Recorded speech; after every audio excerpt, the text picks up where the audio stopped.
What's up, everybody? Welcome to another Kinstretch class brought to you by Stretch Effect. My name is Coach Luke, and I'll be taking you through today's 25-minute full body Kinstretch class. So really only going to need 2 yoga blocks that we will be using for our side lying hip cars, and then if you want to use it to sit on one block when we are in our bear sit a little bit later, you can do that as well. But only need the yoga blocks today, and we're just going to be going after the hips and shoulders primarily. So we're going to start right into it with some side lying hip cars. So you're going to take one block, just use it under the head, just to support the head. You can relax your neck. We go one block out front, or we can hug it to the chest. Either way, we're just using the block to help us create a little bit more tension and a little bit more on that target hip. So you can hug it here, or hold it right out front. Either way, just use it to give yourself a little bit more tension and stability and really get the most range of motion out of the working hip. Here we got 3 reps. So we're gonna go up into flexion, abduction, open up, internally rotate, rotate around, extend, and come through. We're just gonna reverse, go straight back, lift that leg, come around, over the top. We got 2 more there. Flexion, abduction, make sure you drive that bottom leg down, drive the arms to the floor, squeeze that block. Internally rotate, I'm taking my foot back to the wall behind me. Keep internally rotating as you extend. Come up, reverse right back into extension, make sure it's all coming from the hip, not from the lower back. Lift, come over, and back down one more time. Flexion, abduction, internal rotation to extension, and just go straight back, extension, over the top, and back to the start position. Let's go and switch sides. So we got one block down, supporting the head. Other block would just be straight up front, same way you had it on the other side. So knees are about 45 degrees, feet are lined up with my hips, lined up with my shoulders. Take a breath in, pack the air down, create tension through the core, go up into flexion, abduction, internal rotation to extension. Make sure the rest of the body is nice and still. Nothing else is gonna move. Over the top and down. 2 more. Get even more tension this time throughout the core. Squeeze that block a little bit tighter. Rotate that hip. Come through and straight back. Extend that hip. Lift that leg all the way over and down. Last one. Get even tighter in the block, even tighter through the core. Try to squeeze out a little bit more range of motion at that hip. So go as high into flexion as you can. Open up as far as you can without the pelvis opening up, so everything else stays down to the floor.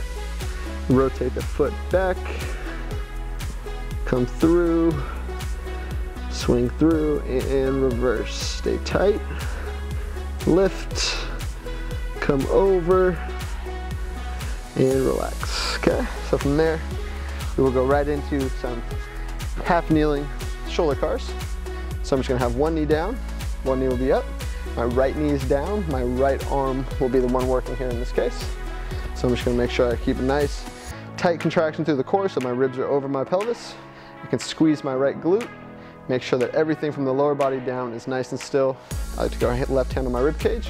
You can also go left hand out to the side just to help you create a little bit more upper body tension. The right arm will rotate, palm is facing out, elbows locked out. Come across the body. It's called abduction. Palm is up, elbows straight. Come over, scrape the eyebrow with the bicep. As high up as I can, but I make sure I'm not shrugging, right? So make sure the shoulders is down in the capsule. Come as high as I can into flexion. From there, I will rotate the full arm, not just the hand, but the full bicep. Rotates, reach, turn over, come around, down to the start. The back of my hand is at my side.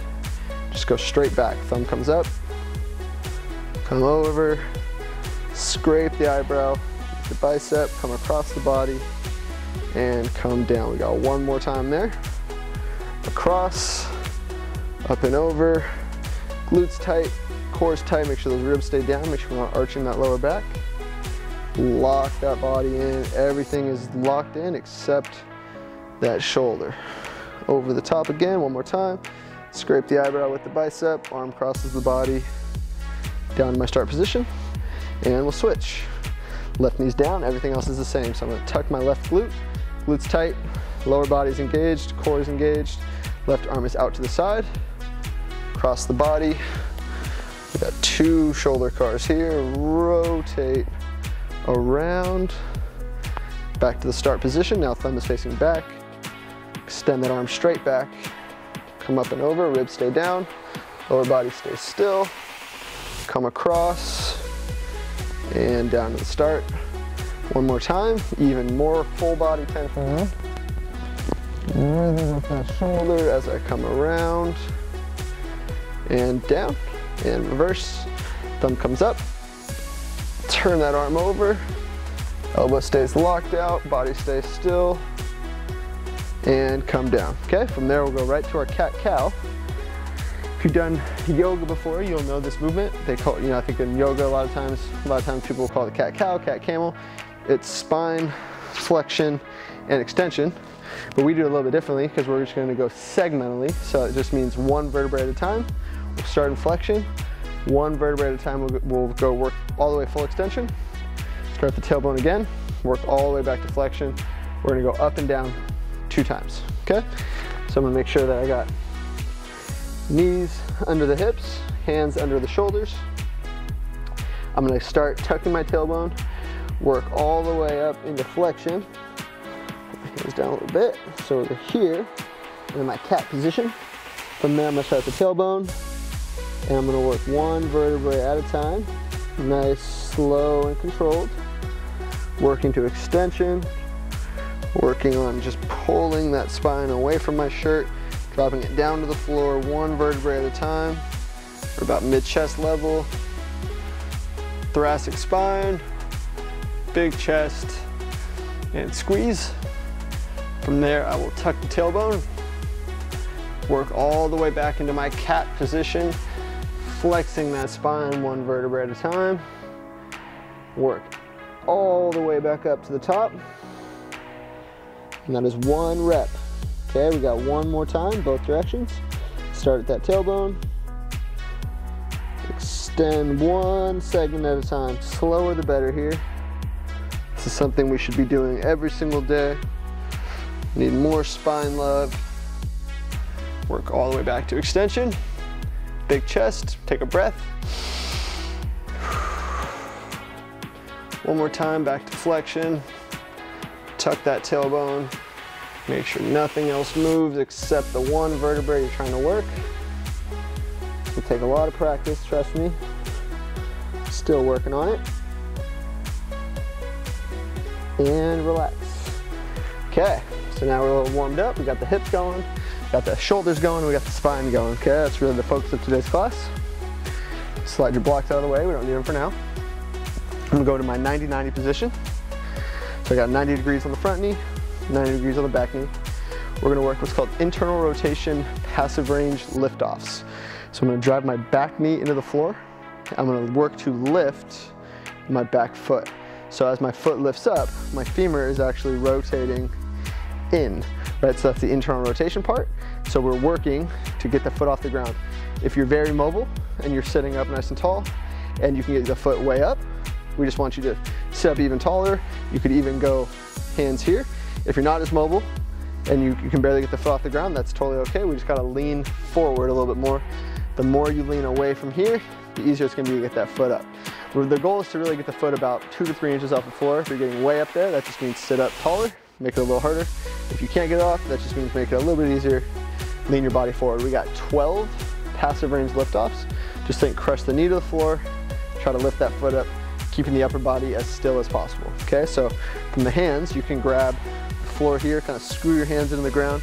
That would give you some upper body tension. Or you can grab the shin. So in my case, my left hand grabs my right shin. That'll just give me a little extra stability so I can create as much tension to drive that foot up into the air. Okay, so we got 12 reps, and then we will do what's called a bear sit, or an isometric movement path through bear sit. So from there, just set yourself up, find your 90-90, find where you gotta be, and I'm gonna think tall chest the whole time. I wanna take a breath in, pack the air down, get a good brace in my core, make sure I'm not moving forward to get the leg up. If I need to move forward, stay right there. Okay, so from there, knee crushes down, lift that foot, 1. We got 12 reps. Lift, 2, lift, 3, lift, 4, lift, 5, lift, 6, lift, 7, lift, 8, lift, 9, lift, 10, last 2, lift, 11, last 1, we're gonna lift and hold 5 seconds, lift, hold, 5, 4, 3, 2, 1, slowly back down, very good. So it's 12 passive range lift offs from my left leg, so now we're gonna transfer through bear sit. So I'm gonna be in a more internally rotated position. If you've done our pails and rails with us before, you know this position here. So we could do the transition starting from here. We're gonna do it starting from here. So we got what's called 5 hip hinges. So I'm just gonna lift this knee as high as I can go without anything else moving. Come right back down to the floor. Okay, so from here, lock my body in, lift this knee, press the big toe down, lift the back heel, rotate as far as I can go, come back down, just like that. Nothing else moves, we're just rotating that hip in that hip capsule. That's 2. Rotate open, 3, 2 more, rotate open, 4, last 1, take a big breath in, big breath out as you move. Push, push, push, push, push, push, push. Keep this knee moving. Try to keep this knee on the ground as long as possible, as long as you can, but once you can't go anymore, just imagine that you have a string from knee to knee, and as this knee moves more, it's just gonna pull this knee, right? So I'm not doing this, right? I'm trying to drive those knees apart, but this front knee leading is just gonna pull that other hip along for the ride. So this would be our bear sit. We're gonna come back to this a little bit later. So we're here. Knees are still driving away from each other to the floor. Think like knees are allergic to each other. We're driving away, and my left knee in this case is leading, still pulling my right knee along for the ride. So now I'm just moving, slow, slow, slow. I get my left knee to the floor. I'm gonna just from here, work my right knee down as far as I can go before I need to move anything else, right? So this is all hip here. Notice my spine, my pelvis does not change position. But from here, if I wanted to go all the way down to the floor, I would have to do that, right? So you see that motion take place. So what I'm gonna do is I'm gonna stop right before that. From here, I'm gonna take my right hand to the floor, shift my body position a little bit, and now I can move all hip, okay? Switch over just a little bit. We got 12 lift-offs on the other side. One side may be better than the other. I know my right side does not like to lift up as much, so I could just work to the same position, knowing the foot won't come up quite as high, or I can shift my body a little bit farther forward. Everybody's gonna be a little bit different. Usually people have differences between their left and right hips. That's okay, as long as the difference is not major, right? So find our position, find your 90-90. We're driving this knee to the floor. We're lifting this foot as high as I possibly can, okay? From there, find the position, take a breath in, pack that air down, get full body tension, lift that foot, down. 1, lift, 2, lift, 3, lift, 4, lift, 5, lift, 6, lift, 7, lift, 8, lift, 9, lift, 10, last 2, lift, 11, lift, hold, 5, 4, 3, 2, 1, and down. Back to the hip, we got 5 hip hinges. So I'm gonna find my position, press my big toe down, lift my back heel, rotate that hip open as far as I can without anything else moving. Come right back down. 1, lift, open, push it. 2, every single rep, try to get a millimeter further. Open, open, open, open, open, rotate around that big toe. 3, core tight, big toe, lift the heel. 4, last one here, we're gonna push it. Breath in, big breath out. Use that breath, get a little bit more each time, a little bit more. Exhale again. Push, push, push, push, push. Can't get any more without my back knee coming along for the ride. So now my front knee just pulls the back knee like they're on a string. Rotate, rotate, rotate, rotate, rotate. Keep driving knees apart. Trying to spread them as far as you can. Get those hips opened up. So now we are in bear sit. Okay, we're gonna stay here now. So this is our bear sit position. We got one set of bear sit pails and rails. So I'm driving my knees apart. I'm gonna sit up nice and tall. I'm gonna grab my shins, pull my knees up a little bit higher. So the higher you pull your hips into flexion, so the higher I'm here, the harder it's gonna be. So if you're a very mobile person, pull your knees up higher. If you're not as mobile, your knees can be a little bit lower. I wanna find a position that's comfortable, that allows me to open up what's called my adductors, my inner thighs here. Usually a neglected muscle group in most people's training. So we just want to just breathe, take a breath in, 4 count in, 8 count out. Slow exhale, slow as you possibly can. Let that air come out. Just slowly relax. As you exhale, feel those hips open up. Feel those knees just go a little bit closer to the floor. And just allow yourself to relax into a good deep stretch. So hold on to those shins, knees against the elbows against the insides of the knees. I'm sitting up nice and tall. Take about another minute here, just breathe. Focus on your breath. It could be a 2 count in, 4 count out, 3 count in, 6 count out, 4 count in, 8 count out, 5 count in, 10 count out, right? It's the slower you can go, the better. And you want to go twice as long on that exhale as we do on the inhale. The exhale is really what allows us to relax, really is what allows those muscles to open up, get a little bit deeper in that range of motion, okay? So let's keep breathing, stay there. So our pails and rails from the bear sit. My pails, I'm driving my knees into my elbows into my knees. So I'm trying to do this, right? But it's an isometric, so I'm not gonna move, but I'm gonna contract all these muscles here. Okay, that'll be my pails. I'm gonna build it up for 10 seconds. First second, 10%, second, 20%, all the way up to 100%, and then we'll hold 100% for another 10 seconds. From there, my rails, I'm trying to now drive my knees away from my elbows, so our elbows stay there, knees open up, try to go knees to the floor, really contract outer glutes, outer hips, max effort, 15 seconds right off the bat, and then we'll relax into it. We'll hang out there about another 30 seconds, and then I'll show you what we'll do from there, okay? So I'm gonna sit up tall, breath in, full body brace, and then start driving elbows to knees, knees to elbows. Start pressing together. We're at 10%, 20, 30, 40, 50, 60, drive, 70, 80, should be shaking, 90, full body tension, and max effort drive, 10, 9, 8, 7, 6, 5, 4, 3, 2, 1. Now rails, try to pull the knees away from the elbows. Elbows stay there. Just really use those hips. Try to drive those knees to the floor. Open up those hips. Sit up tall. 10, 9, 8, 7, 6, 5, 4, 3, 2, 1, and relax. You can just sit into it a little bit deeper. You can lean a little bit farther forward, use those elbows, really drive those knees down as you relax deeper into that stretch. One more big deep breath in.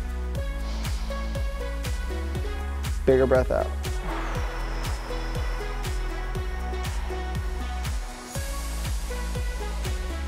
Very good. Okay, so this is where we could use the block if you like.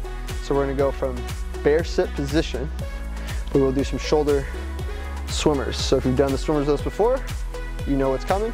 If you don't, bear with us. I'll explain it as we go through the reps. We have 3 bear sit swimmers. So if the bear sit is good for you, if you feel comfortable there, confident, you can keep your chest tall, everything else nice and still, you can stay in the bear sit. If you would like to make it just a little bit easier on yourself, take the block and just sit on the block. That'll just allow you to elevate yourself a little bit. That will cut out the hip angle a little bit, hip flexion angle, so this should allow it to be a little bit easier to hold the position. I'm gonna do it just because I have a block here, and you can still get a lot out of the bear sit. Just continuing to drive the knees open, try to pull the knees to the floor the whole time.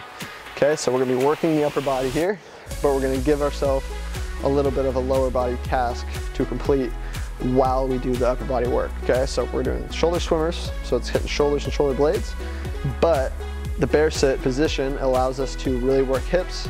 The whole course of the set, we're trying to drive those knees to the floor, so we should get a good contraction through those hips throughout the course of this set here, okay? So we got 3 reps. I'm gonna sit up nice and tall, have a good brace, ribs are over my pelvis, everything is nice and still. I got my hands come behind my head. Okay, so from here, I'm gonna drive elbows back to the wall behind me. And then from there, my hands will come off my head, straight back. Everything else stays still, ribs stay down. From there, I'm continuing to drive my elbows back. I will go up into a Y position. Imagine I have a wall behind me. I'm trying to press the wall with the backs of my hands. From there, I will come down just like a shoulder car. Turn those hands over, elbows stay locked out, keep the chest tall. Go as high with those hands as you can without shrugging or leaning forward. So I'm here, elbows will bend, hands will come together behind my back as high up on my lower back as I can. Bring them together, set down. Okay, so just reset the core tension, try to open up those hips a little bit more. Breath in, brace, ribs down, elbows back, hands off the back. Reach back, palms are up, elbows are locked. I'm gonna rotate up to my Y position, palms are facing forward, backs of my hands are pressing behind me. Bend those elbows, come back, set down on the head. That's 1, we got 2 more there. Elbows back, hands off, up to my Y position, press the wall behind me. Turn those hands over, come back, back, back, palms are up, reach, reach, reach. Elbows bend, hands come together, set down, reset the core, sit tall, open those knees. Glutes should be firing right now. You should be really feeling those hips. Here we go, hands, elbows back, hands off the head, or hands off the back. Reach back, palms are up. Swim it up, ribs stay down, keep pressing back behind you. Elbows keep pressing back, keep pressing back, keep pressing back. Hands are off the head, and set down. Here we go, last one. Drive those knees open to the floor. Elbows reach, hands off. Y position, keep pressing, ribs are down, hands are driving back. Turn those hands over, palms are up, bend those elbows, set down. Here we go, last half rep. Get tall, ribs down, brace, elbows reach, hands off, elbows extend, swim it up, swim it up, swim it up, keep pressing back to that Y. Elbows bend, hands come behind the head, and set down. Whew. Should be feeling those hips right now. If you come out of that bear sit, you can just cross the legs. A lot of times that feels good after you've been in that bear sit for a little bit of time. That was our bear sit, again, from the block. So if you went from the block, next time, if you want to try it from the floor, or if you're at the floor, it was a little bit too tough, or you felt you had to go kind of forward, sit on the block, work on sitting up nice and tall. Okay, the only way to get better at those is to do them. From there, we're just gonna cool it down. We're gonna go back to our cat-cow. Because like I said at the beginning of class, we should be doing these every single day. Most of us don't get enough spinal motion in our daily routine, our daily life. We always, of course, we should be working on ball and socket joints, hips and shoulders, but a lot of times more motion in the spine would do us a lot of good. So let's just go back to our cat-cow. So make sure hands under the shoulders, knees under the hips. Tuck that tailbone, drive up into flexion. This is just a cool down here, so really just make sure you focus on your breath. Take your time, ease into it here, okay? So from there, we're just gonna untuck the tailbone, extend 1 segment at a time. Work your way all the way into the thoracic spine. Breathe. And then tuck, tuck, tuck, back up into flexion all the way. That's 1, we got 1 more each way, here we go. Take your time, extend that tailbone, try to lift, stick your butt out. 1 segment at a time. We extend, lift the chest, arch the back, come up, and back into flexion. Work all the way back in. One vertebrae at a time, goes all the way back into flexion. Tuck that chin to the chest. Squeeze, take a breath, feel those abs turn on. Squeeze those glutes. And relax. That is it. That is all we got for you guys today. That was our 25-minute total body, really focusing on the hips and the shoulders, but definitely getting some more spine work in there. Kinstretch class. So that was really what we want to be looking at from a movement perspective, right? It's hitting motion from the hips and the shoulders, really getting those ball and socket joints moving, but then really working to bring them together. So like you saw with our bear sit, working those hips, but getting into the swimmers, which not only involve the shoulders, but also get the shoulder blades involved, and then getting more spine work to finish up. So the more cars you can do, especially from the shoulder, hip, and spine level, but then across the whole body, the better you're gonna feel, the better you're gonna perform, and the better your pails and rails and the quicker progress you will make. So thank you for joining me today's 25-minute Kinstretch class, and I hope to see you at the next one.